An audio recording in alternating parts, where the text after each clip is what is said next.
Hello everyone, मैं Arun sir आप लोगों के लिए एक और टॉपिक लेकर के आ रहे हैं। देखिए आज का टॉपिक क्या है। आज का टॉपिक आप देख पा रहे होंगे 58वां ज्ञानपीठ पुरस्कार, ठीक है ना। 58वां ज्ञानपीठ पुरस्कार 2024। जी हाँ दोस्तों, करंट अफेयर्स का भी टॉपिक है और इसी में कुछ पुरानी चीजें भी हम आपको बता देंगे। आपको पता होगा भारतीय संविधान की 8वीं अनुसूची में, 8वीं अनुसूची में, ठीक है, यानी कि 8 शेड्यूल में 22 भाषा का जिक्र किया गया है दोस्तों। 22 भाषा को भारतीय संविधान की 8वीं अनुसूची में शामिल की गई है। इसी 8 भाषा को हम लोग आज याद भी कर लेंगे, ठीक है ना। 8वीं अनुसूची में वर्णित 22 भाषा को याद करेंगे आज हम लोग इसी के माध्यम से। तो देखिए आज का टॉपिक हमारा क्या है, उस पर ध्यान दीजिए। 58वां ज्ञानपीठ पुरस्कार 2024। पहला चीज जानिए कि भारत में एक संविधान में अनुसूची है, इसका नाम है 8वीं अनुसूची। अनुसूची, ठीक है जी, अनुसूची जिसका नाम दिया गया 8वीं अनुसूची। 8वीं अनुसूची, और इसी 8वीं अनुसूची में 22 भाषा का जिक्र किया गया है भारतीय संविधान में। और कहा गया है कि उसी 22 भाषा में से किसी भी भाषा में अगर आप एक बुक लिखते हैं और काफी प्रचलित हो जाते हैं तो उस बुक के राइटर को ध्यान रखिएगा एक पुरस्कार से सम्मानित किया जाता है जिसका नाम है ज्ञानपीठ पुरस्कार। और 2024 में ज्ञानपीठ पुरस्कार किसे किसे दिया गया ये भी जानेंगे। तो आइए चलिए देखते हैं हम लोग इस साल का 2024 का ज्ञानपीठ पुरस्कार किसको दिया गया। तो एक व्यक्ति जिनका नाम है प्रसिद्ध उर्दू कवि कौन, गुलजार साहब। गुलजार साहब, कवि गुलजार साहब को ये ज्ञानपीठ पुरस्कार एक दिया गया। और दूसरा एक संस्कृत विद्वान जगत गुरु राम भद्राचार्य। राम भद्राचार्य बहुत पॉपुलर व्यक्ति हैं ये, और ये दोनों व्यक्ति को ध्यान रखिएगा ज्ञानपीठ पुरस्कार 2024 से सम्मानित किया गया।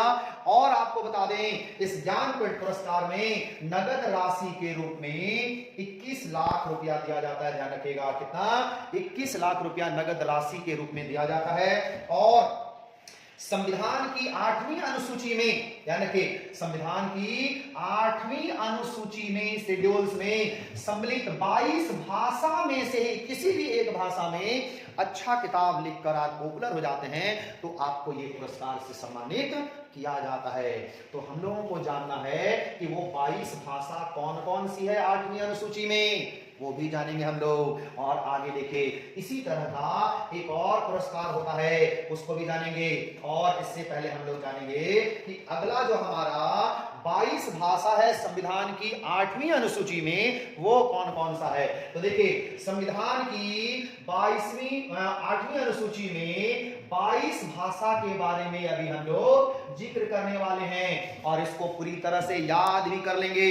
हम आपको याद करने का भी तरीका बता देंगे, बहुत आसान तरीका से आप याद कर लीजिएगा, ठीक है। और किस प्रकार से कैसे याद होगा, यहाँ देखिए सारा 22 भाषा का जिक्र है। इसमें एक आसामी भाषा है, इसके बाद एक बंगाली भाषा है, इसके बाद एक गुजराती है, हिंदी है, कन्नड़ है, कश्मीरी है, कोंकणी है, मलयालम है, मणिपुरी है, मराठी, नेपाली, उड़िया, ठीक है, पंजाबी, संस्कृत, सिंधी, तमिल, तेलुगु, उर्दू, बोडो, डोंगरी, ठीक है, मैथिली और संथाली। ये टोटल 22 भाषाओं को भारतीय संविधान की 8वीं अनुसूची में वर्णित किया गया है। और इसी भाषा में से किसी भी एक भाषा में अगर आप लिखते हैं कोई पुस्तक तो आपको कौन सा ज्ञानपीठ पुरस्कार, ध्यान रखिएगा, ज्ञानपीठ पुरस्कार दिया जाता है, ठीक है। और इस बार का ज्ञानपीठ पुरस्कार 2 व्यक्ति को दिया गया जो हमने आपको बता दिया, एक गुलजार साहब को और एक गुरु जिनका नाम क्या बताया गया, जगत गुरु राम भद्राचार्य। जगत गुरु राम भद्राचार्य और गुलजार साहब को दो, एक को उर्दू में। अब देखिए आपको दोनों भाषा मिला देते हैं। एक हमने बताया जो गुलजार साहब को दिया गया वो कौन सी भाषा के लिए, तो उर्दू। देखिए यहाँ पर उर्दू भाषा है ना, शामिल किया गया है। दूसरा जो आचार्य, जो गुरु है जगत गुरु जिनका नाम बताया गया राम भद्राचार्य, जगत गुरु राम भद्राचार्य, संस्कृत भाषा। देखिए संस्कृत है कहीं पर, देखिए संस्कृत भाषा यहाँ पर। इसी भाषा में से किसी भी एक भाषा में बुक लिखकर आप पॉपुलर हो जाते हैं तो आपको यह पुरस्कार सम्मानित किया जाता है जिसमें 21 लाख रुपया नगद राशि के रूप में प्रदान की जाती है। तो ये हमारा 22 भाषा में वर्णित, संविधान में वर्णित 22 भाषा है 8वीं अनुसूची में, ठीक है। इसके बाद ध्यान दीजिएगा एक और पुरस्कार होता है इसी प्रकार का, एक और पुरस्कार होता है इसी प्रकार का जो 24 भाषाओं में दी जाती है।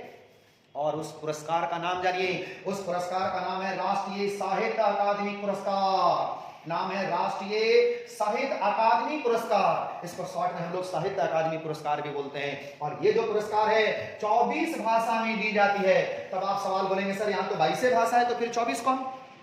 तो जानिए वो 24 भाषा कौन सा है जिसमें ये पुरस्कार दिया जाता है। तो 2 भाषा आपको सिर्फ ऐड करना है। एक ऐड कर दीजिए, कौन सा? राजस्थान का राजस्थानी, है ना? कौन सा? एक हो गया राजस्थानी, राजस्थान का। और दूसरा एक भाषा याद कर लीजिएगा, इंग्लिश। और इंग्लिश और राजस्थानी, ये दोनों भाषा को जोड़कर 24 भाषा और इधर 22 भाषा, ये 2 भाषा और इधर 22 भाषा, दोनों को मिला दीजिए तो ये हो जाएगा टोटल 24 भाषा। और इस प्रकार से ये 24 भाषाओं में, ध्यान रखिएगा, 24 भाषाओं में पुरस्कार दिया जाता है। और इसका नाम रखा गया है राष्ट्रीय साहित्य अकादमी पुरस्कार। इस पुरस्कार के तहत 1 लाख रुपया इनाम राशि दी जाती है दोस्तों। ठीक है, इस प्रकार से हमने बताया आपको भारतीय संविधान की 8वीं अनुसूची में वर्णित 22 भाषा। और यहाँ पर एक और पुरस्कार, इसके तहत तो ज्ञानपीठ पुरस्कार दी जाती है। इसमें ध्यान रखिएगा 22 भाषा में, इसमें 24 नहीं होगा। ज्ञानपीठ पुरस्कार मात्र 22 भाषा में ही दिया जाएगा। और साहित्य अकादमी पुरस्कार जो है ये दिया जाता है कितना में? इसको नाम दिया गया 24 भाषाओं में दिया जाता है, जिसमें 2 भाषा हमने एक्स्ट्रा ऐड कर दिया। ये 22 भाषा और 2 एक राजस्थानी और एक इंग्लिश भाषा, इसमें भी दिया जाता है। तो बहुत सारे लोग कंफ्यूज करते हैं कि सर इंग्लिश में भी दिया जाता है ज्ञानपीठ पुरस्कार, फिर इंग्लिश को भारतीय संविधान की 8वीं अनुसूची में शामिल नहीं किया गया। तो ध्यान रखिएगा, इंग्लिश में ज्ञानपीठ पुरस्कार नहीं दिया जाता, पुरस्कार दिया जाता है, उसका नाम है राष्ट्रीय साहित्य अकादमी पुरस्कार, जो 24 भाषा में दी जाती है। ठीक, चलिए आगे बढ़ते हैं हम लोग, कैसे याद किया जाए। हमारे भारतीय संविधान में जो वर्णित है 22 भाषा, उस 22 भाषा को कैसे याद किया जाए, इसको हम लोग अभी जानते हैं। चलिए देखते हैं, 22 भाषा को याद करने का प्रयास करेंगे। देख पा रहे होंगे आप, यहाँ पर हमारा भारतीय संविधान की 22 भाषा का जिक्र है। और इसी 22 भाषा को याद करिए। एकदम बहुत आसान तरीका से हम आपको याद करने का व्यवस्था दे रहे हैं। ठीक है, एकदम बहुत आसान तरीका से याद करने का व्यवस्था देंगे, इसको ध्यान दीजिएगा सब लोग। बहुत आसान तरीका से याद करवा देंगे, गौर करिए सब लोग। सबसे पहले देखिए, हम बात करेंगे मेन भाषा। इस 22 भाषा में से अगर मेन भाषा की बात करें तो 3 को मेन भाषा बात करेंगे। मेन भाषा में 3, कौन कौन सा? एक हिंदी, एक संस्कृत और एक उर्दू। 3 को याद रहेगा। बताइए, भारत की भाषा, जैसे मान लीजिए कि ये किसी राज्य का मत समझिए, इसको समझिए कि पूरे देश में बोला जाता है और पूरे देश के लिए बहुत पॉपुलर है। तो क्या क्या बोला हमने? हिंदी, संस्कृत, उर्दू। 3 याद हो गया जी? क्या क्या बोला बताइए? हिंदी, संस्कृत, उर्दू, 3 भाषा यहां पर हो गया। इसके बाद आगे बढ़िए, देखिए 3 को यहां पे काट देंगे हम लोग। कौन कौन सा? हमने क्या बताया? संस्कृत, हिंदी। हिंदी कहां पर है? देख लीजिए, यहां पर हिंदी हो गया, ये पूरा हो चुका है। इसके बाद हमने संस्कृत लिखा, संस्कृत भी हो चुका। इसके बाद उर्दू है, तो देखिए यहां पर उर्दू भी हो गया। 3 भाषा कंप्लीट हो गया हमारा। इसके बाद आइए, आपको याद करना है संविधान में जोड़ा गया है। तो देखिए यहां पर कौन कौन सा जोड़ा गया? 21वां संविधान संशोधन हुआ है। जब संविधान बना था ना, उस समय भारतीय संविधान में मात्र 14 भाषा को ही मान्यता दिया गया था। मात्र 14 भाषा ही मान्यता प्राप्त हुआ था। और बाद में धीरे धीरे 1 जोड़ा गया, फिर 3 जोड़ा गया, फिर 4 को जोड़ा गया, और इस तरह से करके टोटल बना दिया गया 22 भाषा। तो देखिए कौन कौन सा जोड़ा गया। भारतीय संविधान में 21वां संशोधन हुआ है, और 21वां संशोधन जो हुआ 1967 में हुआ, और इस 67 में सिंधी भाषा को जोड़ा गया संविधान में। जो भाषा पाकिस्तान और राजस्थान वाले इलाका में सिंधु नदी के किनारे बोली जाती है। तो इस प्रकार से ये सिंधी भाषा भारतीय संविधान में जुड़ा। तो गौर करिएगा, प्रारंभ में 14 भाषा था, इसमें सिंधी जुड़ा तो हो गया 15वां भाषा। कौन कहलाया बताइए? सिंधी। इसके बाद आगे देखिए, आगे चलकर फिर संविधान में संशोधन हुआ, जिसको नाम दिया 71वां संविधान संशोधन। और ये जो हमारा 71वां संविधान संशोधन है, इसके तहत ये कब हुआ?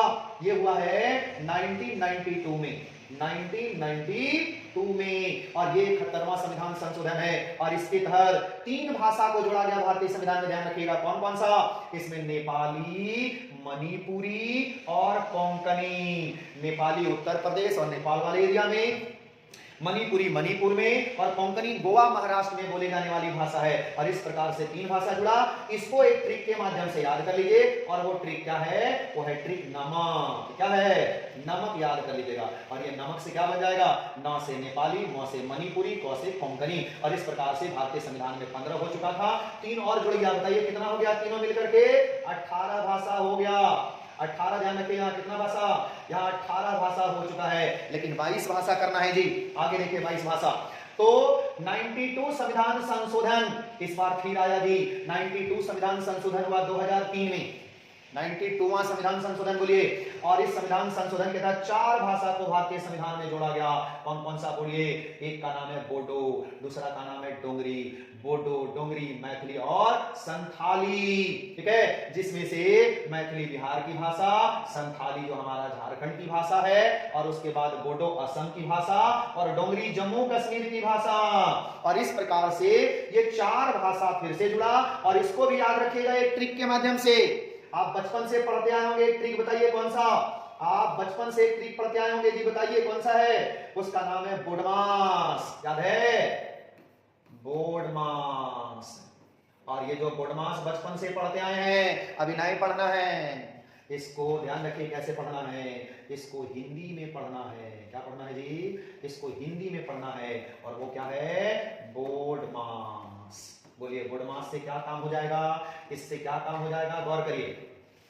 बो से बोडो, ड से डोंगरी, म से मैथिली, और सौ से संथाली। और इस प्रकार से बोडो असम का, डोंगरी हो गया जम्मू कश्मीर का, मैथिली हो गया झारखंड क्या नाम है बिहार का, और संथाली हो गया झारखंड का। और इस प्रकार से भारतीय संविधान में फिर से 4 जुड़ा। तो गौर करिए 18 हो चुका था, 4 प्लस और हो गया, कितना हो गया जी, तो भारतीय संविधान में इस बार 22 भाषा हो चुका है। और इस प्रकार से 22 भाषा कर दिया गया। तो यहाँ पे ट्रिक के माध्यम से हमने आपको 8 बता दिया इधर और 3 इधर। 8 हमने इधर बताया, एक बताया सिंधी, याद रखिएगा 21वां संविधान संशोधन 1967 के द्वारा 67 के द्वारा सिंधी को जोड़ा गया 15वां भाषा के रूप में। उसके बाद 71वां संविधान संशोधन 1992 में हुआ, इसके तहत नमक को जोड़ा गया 3 भाषा। फिर 1992 संविधान संशोधन 2003 में हुआ, जिसके तहत बोडमास को जोड़ा, और बोडमास के जुड़ते ही भारतीय संविधान में हो गई टोटल 22 भाषा। तो इधर 4 और इधर 3 और इधर 1, तो मिला के टोटल 8 भाषा, और पहले से 14 भाषा। तो आप ध्यान दीजिए 8 भाषा इधर और 3 भाषा यहाँ मेन होते हैं। बताएं आपको कौन कौन सा, हिंदी, संस्कृत, उर्दू। हिंदी, संस्कृत, उर्दू 3 को मेन हो गया, याद रखिएगा इसको मेन में। इसके बाद इधर हमने 8 बता दिया, और जो बचा आपके पास, मतलब इस 14 में से 3 इधर हटा दीजिए, तो बचा कितना, 11 भाषा। और यही 11 भाषा जो है भारत के 11 राज्य का नाम याद कर लेना है। और 11 राज्यों का जब नाम याद करेंगे ना, तो आपको वो भाषा पूरा समझ में आ जाएगा कि कौन कौन सा भाषा कहां पर बोला जाता है। तो चलिए देखते हैं, उसको राज्य से याद करते हैं हम लोग। ठीक है, राज्य से याद करने का काम करते हैं। देखिए क्या है राज्य से हम लोग कैसे याद करेंगे इसको, आइए देखते हैं। राज्य से याद करने का हम लोग प्रयास करेंगे। ठीक है, एकदम एक एक करके देखते जाइए कहां पर राज्य कौन कौन सा है। सबसे पहले आइए, आपको हमने फिर से एक बात क्लियर कर दे रहे हैं, यहाँ पर हिंदी हम पढ़ा चुके हैं, हिंदी बोल दिए, संस्कृत बता दिए, उसके बाद उर्दू भी बता दिए। ठीक है ना, इसके बाद कुछ कुछ कौन कौन काट दिए, इधर ट्रिक के माध्यम से चलिए कौन कौन कट गया उसको गौर करिएगा। एक आपको सिंधी पढ़ा दिए, ये भी बता दिए, सिंधी हो चुका है। एक बोडो, बोडो यहाँ पर था, ये भी बता दिए। इसके बाद डोंगरी, मैथिली, संथाली, ये सब बता दिए। ठीक है ना जी, ये हो चुका है। इसके बाद और कौन बताए, इसके बाद देखिए नेपाली बता दिए आपको, मणिपुरी बता दिए आपको, कोंकणी कहां पर है ये भी बता दिया आपको। ठीक है, तो जो जो हमने बता दिया वो काट दिया। अब बचा कौन कौन सा, उस पर गौर कर लीजिए कौन कौन सा बचा।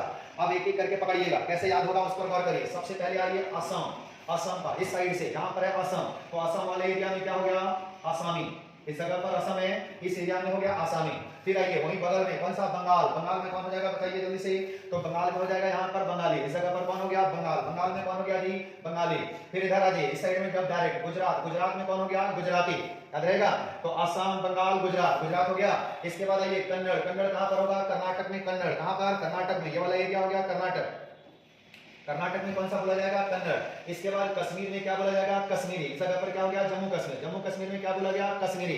याद रहेगा, एकदम गिनते जाइए, 11 भाषा गिनना है। इसके बाद देखिए मलयालम, मलयालम कहां बोला जाता है बताइए, मलयालम केरल में। इस जगह पर केरल में, इस जगह पर हो गया केरल, केरल में क्या हो गया जी, मलयालम। ठीक है। इस जगह पर हो गया मलयालम, कहां पर हो गया केरल में। उसके बाद देखिए मणिपुर हो गया मराठी, मराठी कहां पर बोला जाएगा बताइए महाराष्ट्र में, ये वाला एरिया महाराष्ट्र हो गया, महाराष्ट्र में कौन हो जाएगा इस जगह पर मराठी, आप बता दीजिएगा एकदम फटाफट। फिर आया उड़िया, उड़िया कहां पर जी उड़ीसा में, इस जगह पर कौन हो गया उड़ीसा, उड़ीसा में कौन हो गया उड़िया।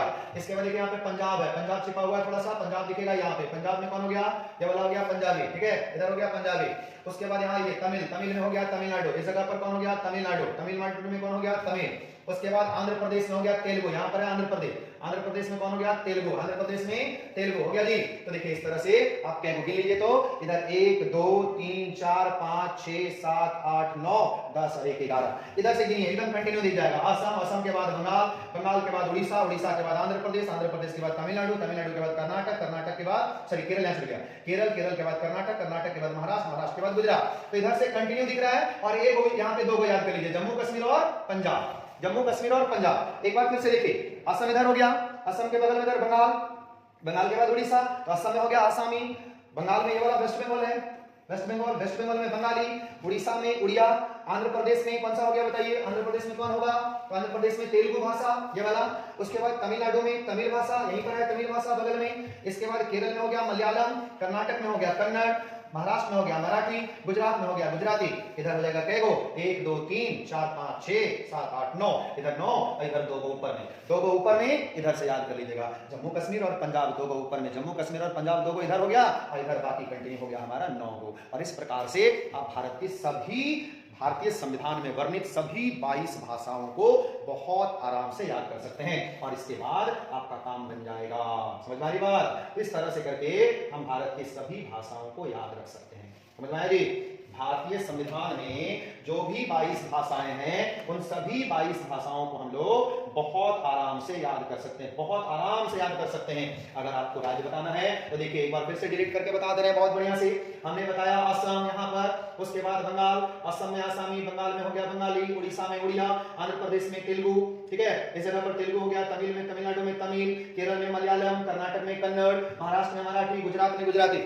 राज्य का नाम एकदम कंटिन्यू इधर से याद कर लेना 9 को और 2 को यहाँ पंजाब और जम्मू कश्मीर, पंजाब और जम्मू कश्मीर, यहाँ पर पंजाब यहाँ पे जम्मू कश्मीर हो गया 11 11 और 3 को शुरू में बताएं, कौन कौन सा बताएं, हिंदी, संस्कृत, उर्दू, क्या हो गया 11 और 3 14 हुआ, 14 हुआ। समझ में आ रहा है? 14 को हो गया, शुरू में प्रारंभ में 14 को था, प्रारंभ में कितने था, प्रारंभ में 14 भाषा था और बाद में 3 भाषा जुड़ा, इसमें से एक सिंधी है, इसके बाद नेपाली, मणिपुरी, कोंकणी। इसके लिए हमने बताया आपको नमक याद रखना है और इधर आपको बताया हमने क्या 4 भाषा, बोडो, डोगरी, मैथिली और संथाली। इसके लिए हमने क्या बताया आपको बोडमास याद रखना है हिंदी में, ध्यान रखिएगा। इस प्रकार से बोडमास, तो बोडमास 4, नमक 3 और एक सिंधी मिला करके हो गया कितना 8। तो 8 और 14 पहले से था, जोड़ दीजिए 8 कितना हो जाएगा, टोटल 22 भाषा भारतीय संविधान में।